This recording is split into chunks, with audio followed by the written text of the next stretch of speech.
aí começa, né, aquela montanha de especulação. Ou eu fico. E aí tem pastores, tem pregadores, influencers envolvidos nisso, né? Nesse terrorismo apocalíptico. E aí eu fico pensando, será que o pessoal não estuda a Bíblia? Ou a Bíblia para eles é um amuleto? É porque dando a imaginar, né? Aí, em vez de estudar a Bíblia, né, que você está falando, é dando a imaginar. Fica tirando conclusões baseadas naquilo que eles imaginam ser. É, a Bíblia é um amuleto, né, para eles. Exato. Aí fica essa escatologia mística. Ué. Porque vê só, não. Tudo é o anticristo. Né? Tudo é o anticristo. Aí eles esquecem que a igreja está na terra.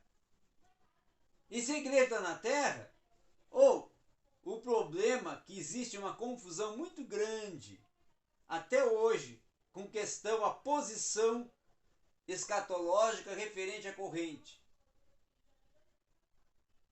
Mistura pré com pós, pós com a milenista, faz uma lambança assim. Não é? Então, qual será, depois da questão da invenção da imprensa, da invenção do rádio, da comunicação, aí já vem a economia da informação, a humanidade digital, não é? Aonde a informação ela já não é mais oral, ela já começa a ser virtual, ela já começa a ser no toque do dedo. E a informação sem censura. Porque televisão, rádio tem censura, mas internet não tem. Internet não tem como você censurar, né? Tem algumas coisas que eles conseguem, mas tem outras que não. Olha o que aconteceu com a pregação do Paulo Júnior. O STF e o STE tentaram retirar ela, proibir ela de ser vinculada e ser divulgada e apresentada no Google, né? E aí o Google entrou com uma ação, porque o Google não é do Brasil, não tem nada a ver com STF, STE, e ganhou. Google é que manda. E o Google mantém. Então, você vê que hoje não tem nem censura, meu amigo. Ah não, mas o STF, o STE, não sei quem vai proibir. Vai. O Google diz, não, não vai. É meu. O direito é meu. Então, com isso, nós vamos ver que hoje, na verdade, existe uma civilização construída em meio ao novo da comunicação, às grandes descobertas da comunicação, que a cada dia vão surgindo, né? Então, os homens, e aí se nós parar para analisar desde lá do princípio da criação, os homens, diferentes dos animais, eles manipulam os símbolos que são mais complexos possíveis. Por quê? Porque não existe mais complexidade. As grandes barreiras de complexidade hoje já começam a ser rompidas. E assim, a ciência hoje não é mais somente produto do cientista. Por quê? Porque muitos amadores descobrem, fazem e introduzem elementos que são outrora somente produzidos pela ciência. Então você vê que a oportunização da descoberta foi favorecida para o próprio ser humano de uma forma que todos têm acesso à descoberta, ao novo, a fazer algo que seja inédito. Né? E isso aí tem pontos pontos favoráveis e tem pontos negativos. E aonde tudo isso aqui influencia na hermenêutica? Influencia nos seguintes aspectos. A hermenêutica, ela faz parte da linguagem, porque ela a interpretação é a interpretação do quê? Da forma como o homem se comunica, da linguagem. O texto é a linguagem. O texto é a gramática, é a forma da comunicação. A comunicação documentada, a comunicação que está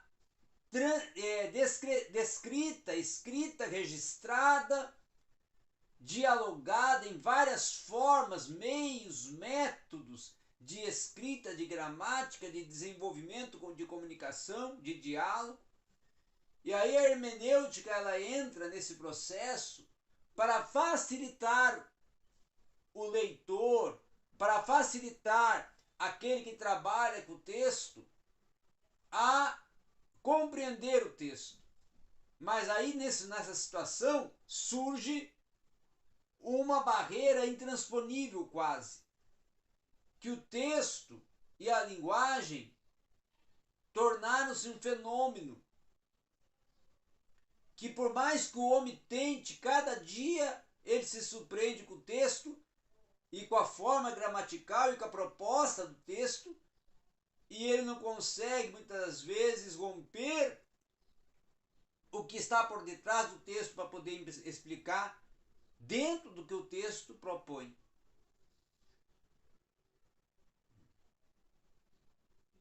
Então a hermenêutica, muitas das vezes, ela fica limitada.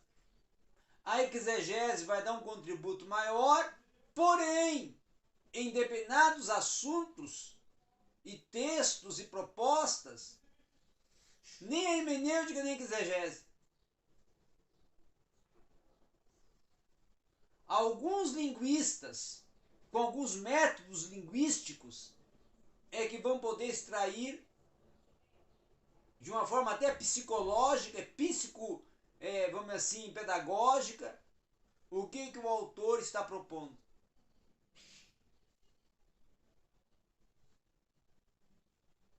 É algo muito complexo, né? E aí eu vejo por que surge a heresia. Aí eu vejo por que surge a incompreensão.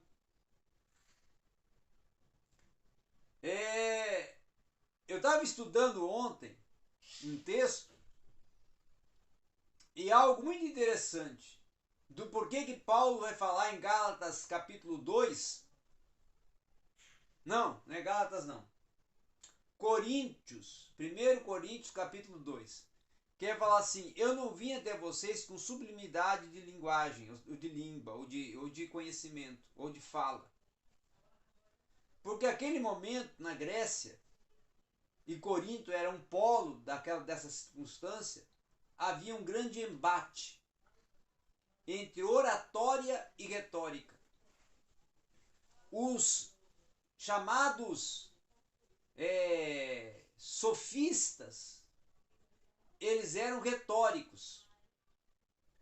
A retórica, na verdade, era a proposta na Grécia que a terminologia retórica dizia o quê? Como eu convencer alguém. Então era um discurso de convencimento. Mas na verdade os sofistas eles eram excluídos do rol acadêmico. Não eram aceitos pelos filósofos. Os filósofos nem consideravam os sofistas. E os filósofos tinham os sofistas como os enganadores, que não tinham um grande conhecimento, dominavam um assunto, mas tinham poder de convencimento, de persuasão. E aí com o discurso, ou com a forma como apresentava o discurso, eles convenciam e levavam as pessoas para onde eles quisessem. Já a oratória era o discurso elaborado de acordo com o que o conteúdo propõe e uma forma de transmitir que venha produzir resultado pedagógico. Então os filósofos usavam a oratória para poder discorrer o assunto, o conteúdo de uma forma mais compreensível, inteligível, possível para os alunos.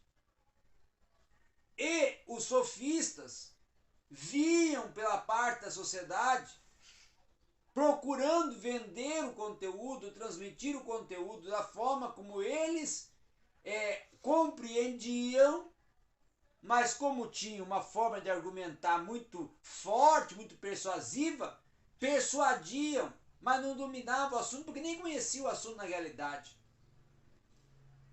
E aí Paulo está ali numa sociedade em que havia doutores da oratória e havia sofistas. Havia filósofos que dominavam o assunto, o conteúdo, porque tinham sido os criadores do assunto. E havia aqueles que ouviram falar do assunto e articulavam de tal forma que a pessoa ouvia e pensava, ah, esse aí conhece o assunto. Esse aí é que é o dono do assunto. E aí Paulo fala assim, olha, ele fala com ele próprio, né? Eu agora cheguei numa situação que eu não sei nem como que eu vou... Quem sou eu no meio desses... Aí ele fala assim, ó, eu não vim até vocês com sublimidade de língua, né? De linguagem, de comunicação. Eu me tornei o mais simples possível para vocês. Por quê? Porque vocês, aparentemente, competem entre si para ver quem fala melhor, quem discorre melhor, quem comunica melhor, quem conhece melhor, quem manda no assunto melhor. Então, aquela situação que Paulo está vivendo é a situação que vive hoje o mundo globalizado. Hoje existe o que conhece, o que domina, porque ele tem a formação e o domínio acadêmico do conteúdo, e existe aquele que ouviu falar do conteúdo e aí ele faz a sua articulação, porque é uma pessoa bem articulada, e todo mundo aplaude, mas na verdade ele é vamos dizer assim, um comunicador, não um formado no assunto. E ele falando esse problema que ele enfrentou, né? Dessa questão aí em Corinto, desse domínio que eles tinham da língua, essas coisas, ele enfrentou também em Roma, né?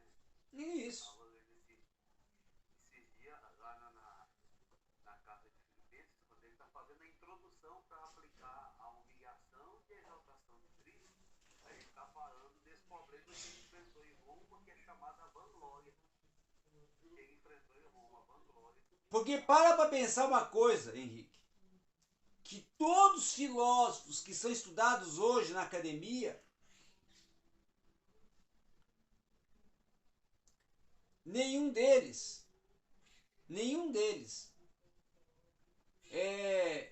superou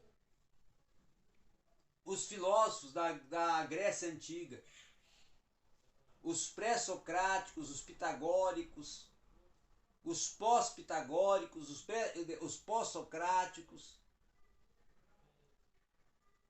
Até hoje são discorrido, discutido, falado, argumentado, estudado, debatido. E Paulo está vivendo na época que eles eram vivos. Ou que a filosofia deles tinha recém-nascido. Ou tinha, quem sabe, ali alguns 2, 3 séculos no máximo.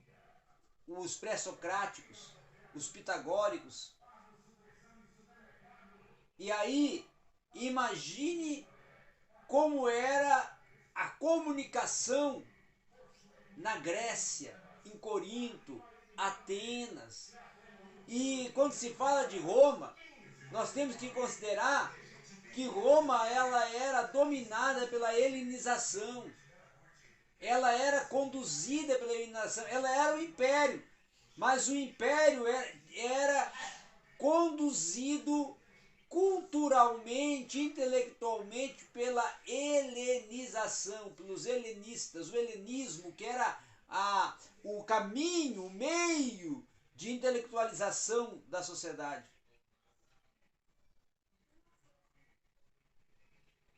Então, Paulo está vivendo um momento de que a erudição estava em alta, né?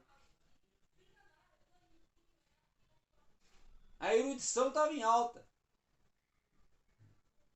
E aí ele se encontra numa situação assim, eu tenho que divulgar o evangelho,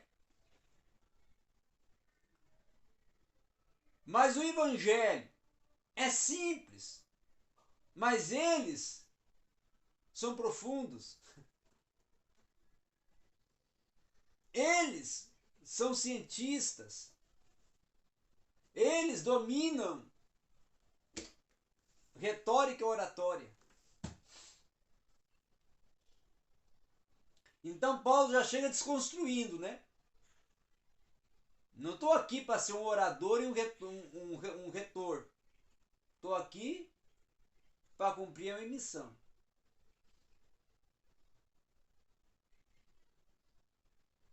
Né?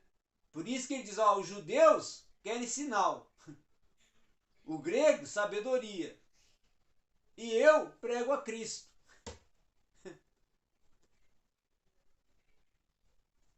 É.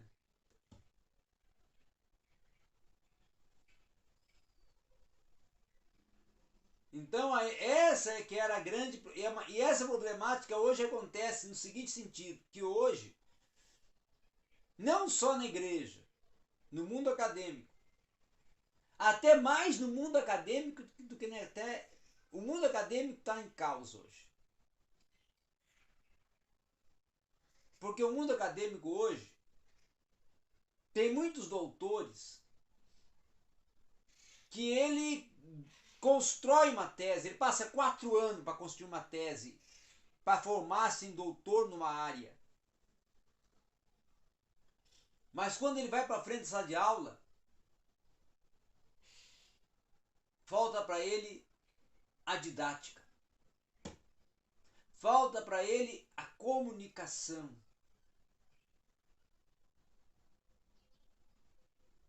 Então, muitas das vezes, quem vai mandar no assunto não é o doutor, é o especialista.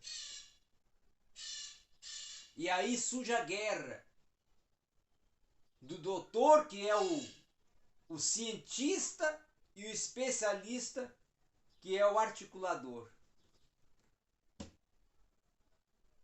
Que é o que acontecia na Grécia.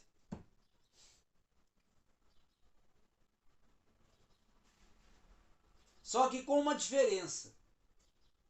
A Grécia era o gênese da sabedoria, da ciência. E o Brasil não é. E isso afeta a igreja. Afeta a igreja porque as pessoas, grande parte dos que compõem a membrazia são leigos. E outros estão buscando. E outros possuem. E todos estão dentro do mesmo ambiente. E aí, o orador às vezes domina e às vezes não domina. E aí gera uma problemática muito grande. E é por isso que hoje é triste viver a situação. E não é porque não se tem recurso não, Henrique. Não é porque hoje é onde nós temos mais recursos. Ontem eu estava vendo o Hernandes Dias Lopes divulgar a Bíblia dele, que hoje o negócio é você ter a sua Bíblia, né? Os grandes colocam lá. Aí a dele é a pregação, a Bíblia do pregador expositivo, ou da pregação expositiva, parece. Eu tenho, eu tenho Bíblia do pregador expositivo. É. Pregação expositiva. É. Aí ele falando lá e apresentando lá o que ela possui, e eu fiquei pensando assim, para quem que ela vai servir? Quantos pregadores conhecem a pregação expositiva? Ou melhor ainda, quais púlpitos é pregada a pregação expositiva?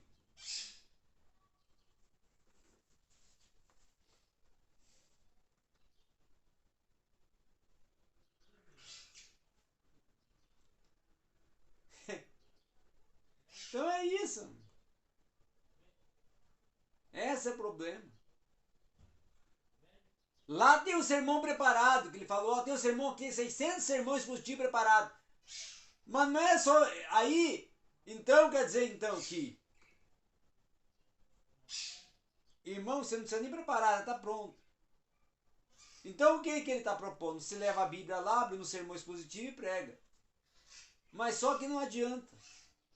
Porque se você não conhece como transmitir um sermão expositivo, você vai só ler. Vai ler. Os irmãos vão. E a plateia vai ver que você está lendo. E o pior momento da pregação é quando o pregador lê. Porque o pregador tem que olhar para frente, não é para baixo.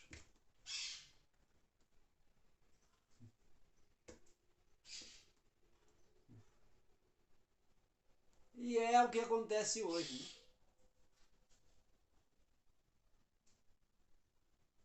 E é triste isso, né? Triste.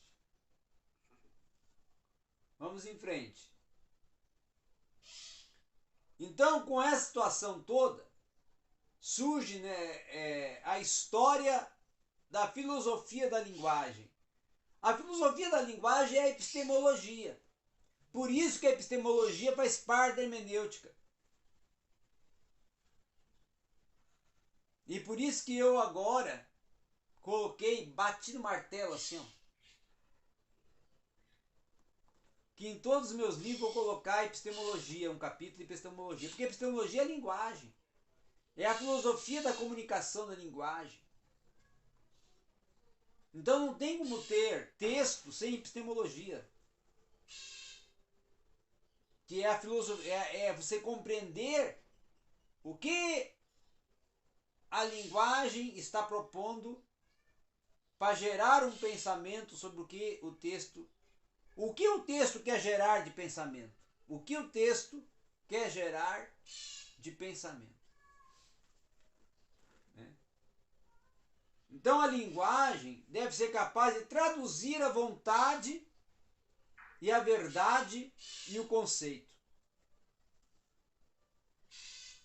A vontade do autor, a verdade e o conceito que está por trás do texto, ou do que ele está tratando, que é o método. O conceito que muitas vezes é o método. A lógica analítica já é o que é usado para ser o elemento que vai descrever o que o autor quer descrever. Ele está falando sobre robótica, que é algo que pertence à química, que pertence à física. Automaticamente ele vai utilizar-se de cálculos, ele vai utilizar-se de elementos da física. É uma ciência voltada à comparabilidade das exatas, mas ele com isso precisa construir um texto, mesmo que seja um texto de fórmulas e formas, que transcreva de uma forma analítica o que a fórmula propõe. Já o silogismo é a preposição para se chegar à verdade. O que eu vou utilizar? Qual palavra, qual expressão para conduzir a verdade que eu estou divulgando? O que eu estou articulando? Quem começa na filosofia a pensar nisso é Aristóteles, que é discípulo de Platão e que é discípulo de Sócrates, Platão. Então, aí nós temos um momento da filosofia aristotélica, do aristotelismo, que é a reflexão lógica, o questionamento lógico, o porquê das coisas, o porquê que as coisas têm seus nomes, têm seus sentidos, têm seus significados. E quais são o sentido, significado e a proposta de cada uma das coisas, e dentro até das convenções criadas pelo homem. Essa vai ser a grande proposta filosófica ou método filosófico desenvolvido por Aristóteles. Então a lógica ela começa a ser absorvida dentro das questões da matemática, das ciências exatas, né? E ela vai ser explorada no período moderno. Ela é descoberta na Idade Média, mas vai ser explorada no período moderno. Tá? Então, ela é descoberta lá entre 400 e 500 depois de Cristo, mas ela vai ter a sua efetivação, a sua exploração no período moderno, que é lá pelo século XV depois de Cristo. 1500, 1600, né? E aí o período contemporâneo que inicia com o século XIX, século XX, século XXI, que é o que nós estamos agora, já é a virada da linguagem, aonde começa a surgir a pergunta: o que é a linguagem? Porque hoje o meu homem pergunta o que é a linguagem, porque a linguagem hoje ela se tornou um fenômeno. Que nós temos hoje 4 tipos de linguagem que são fenômenos. A linguagem acadêmica, que estão nos livros, que são os conceitos. A linguagem fenomênica da internet, porque ali é uma outra linguagem, os sinais da comunicação, vamos dizer assim, da comunicação virtual, da linguagem virtual. A linguagem de Libras dos deficientes visuais e auditivos. E a linguagem do leigo, do homem, do povo, da população, que cria as suas expressões regionalistas. Daniel, falando de linguagem, falando dentro do contexto brasileiro, essa diversidade de linguagem, ela vai contribuir ou ela vai atrapalhar? Atrapalhar, né? Vamos olhar aqui uma coisa. Olha só, olha só. Vamos pensar como que isso vai surgir. Chega no norte do Brasil, o que é a raiz da linguagem do nortista, do norte? O homem caboclo e o homem índio. E o índio e o caboclo. O índio e o caboclo. Do sul, alemão, italiano, espanhol. Então, Europa. Civilização já com uma formação intelectual mais elevada. Chega no Nordeste, caboclo. Chega no Sudeste, aí tá todos os continentes. Tem o africano, tem o ocidental, o oriental, tem o latino e tem o europeu. Dentro de São Paulo, por exemplo, a maior cidade do país, nós vamos ter todos os continentes, dividido até em bairros, em partes, setores. O setor do afro, o setor do asiático, o setor do europeu, o setor da espanhol.